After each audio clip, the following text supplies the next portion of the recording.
Assalamualaikum warahmatullahi wabarakatuh. Saudaraku yang dimuliakan Allah, semoga kita selalu dalam keadaan sehat walafiat. Amin ya rabbal alamin. Kisah laba-laba yang berjasa pada Nabi Muhammad Shallallahu Alaihi Wasallam seringkali menjadi sorotan, khususnya terkait pertanyaan, kenapa laba-laba tidak boleh dibunuh menurut Islam? Cerita ini berakar pada peristiwa penting ketika Rasulullah Shallallahu Alaihi Wasallam bersembunyi di Gua Tsur untuk menghindari kejaran kaum kafir Quraisy. Dalam kisah tersebut, seekor laba-laba menenun jaringnya di depan pintu gua, sehingga membuat para pengejar mengira tidak ada siapapun di dalam gua. Laba-laba ini dipercaya berperan penting dalam melindungi Rasulullah Shallallahu Alaihi Wasallam dari bahaya yang mengancam, sehingga dalam pandangan sebagian orang, laba-laba dianggap makhluk yang berjasa dan sebaiknya tidak dibunuh. Namun, benarkah hal ini?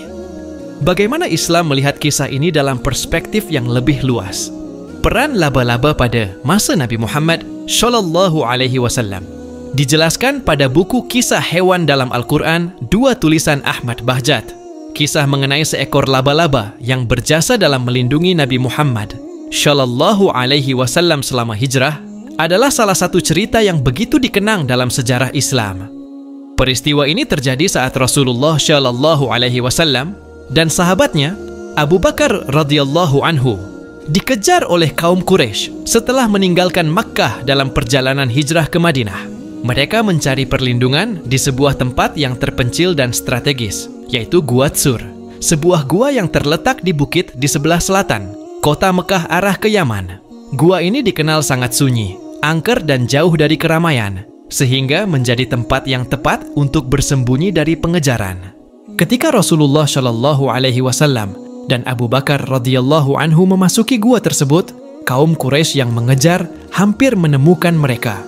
Namun, dengan izin Allah Subhanahu wa Ta'ala, seekor laba-laba segera menjalankan tugasnya, yaitu menenun jaring yang begitu rapat di mulut gua.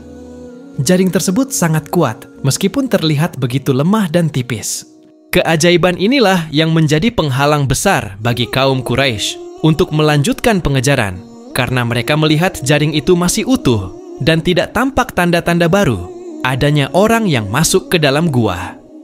Kaum Quraisy pun berpikir, tidak mungkin ada seseorang yang masuk ke dalam gua tersebut tanpa merusak jaring laba-laba yang ada. Kisah ini tertuang dalam hadits dan juga didukung oleh ayat Al-Quran. Dalam surah At-Taubah ayat 40, Allah Subhanahu wa Ta'ala berfirman, artinya, jika kamu tidak menolongnya, Nabi Muhammad, sungguh Allah telah menolongnya, yaitu ketika orang-orang kafir mengusirnya dari Makkah. Sedangkan dia salah satu dari 2 orang ketika keduanya berada dalam gua, ketika dia berkata kepada sahabatnya, janganlah engkau bersedih, sesungguhnya Allah bersama kita. Maka Allah menurunkan ketenangan kepadanya, Nabi Muhammad, memperkuatnya dengan bala tentara, malaikat, yang tidak kamu lihat, dan dia menjadikan seruan orang-orang kafir itu seruan yang paling rendah.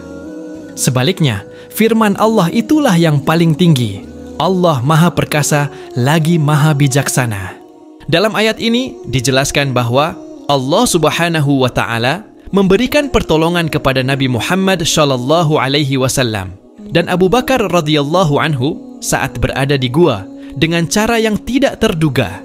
Melalui laba-laba yang menenun jaringnya, Allah Subhanahu wa Ta'ala menunjukkan bahwa pertolongannya dapat datang dari makhluk sekecil apapun, bahkan dari sesuatu yang tampak rapuh seperti jaring laba-laba. Rasulullah Shallallahu Alaihi Wasallam juga menguatkan Abu Bakar radhiyallahu anhu agar tidak bersedih dan tetap percaya bahwa Allah Subhanahu wa Ta'ala selalu bersama mereka. Hukum membunuh laba-laba menurut Islam. Dalam upaya kami melakukan riset mendalam mengenai hukum membunuh laba-laba menurut Islam, kami dari tim Detik Hikmah tidak menemukan dalil atau hukum yang secara eksplisit melarang pembunuhan laba-laba. Hingga saat ini, tidak ada ayat Al-Quran atau hadits yang secara khusus menyebutkan larangan atau perintah terkait membunuh laba-laba. Meskipun laba-laba memiliki peran penting dalam beberapa kisah Islam, seperti membantu melindungi Nabi Muhammad Shallallahu Alaihi Wasallam selama hijrah ke Gua Tsur, tidak ada ketentuan syar'i yang mengatur tentang membunuh atau tidak membunuhnya. Namun, ada beberapa hewan yang dilarang untuk dibunuh menurut Islam. Berdasarkan hadits berikut, hewan-hewan yang disebutkan dalam hadits ini adalah semut, lebah, burung hudhud, dan burung hantu. Salah satunya adalah hadits yang diriwayatkan oleh Ibnu Abbas radhiyallahu anhu yang menjelaskan bahwa Nabi Muhammad SAW melarang membunuh 4 jenis hewan. Hadits ini berbunyi, dari Ibnu Abbas radhiyallahu anhu, Nabi Muhammad SAW telah melarang membunuh 4 macam binatang, yaitu semut, lebah, burung hudhud, dan burung hantu, sardi. Hadis riwayat Ahmad dan lainnya. Adapun laba-laba, meskipun tidak disebutkan dalam hadits atau dalil manapun, peranannya dalam sejarah Islam membuat kita seharusnya menghargai dan tidak serta-merta membunuhnya tanpa alasan yang jelas. Meski tidak ada larangan eksplisit, menjaga keseimbangan ekosistem adalah bagian dari adab Islam yang mengajarkan untuk tidak melakukan kerusakan di muka bumi.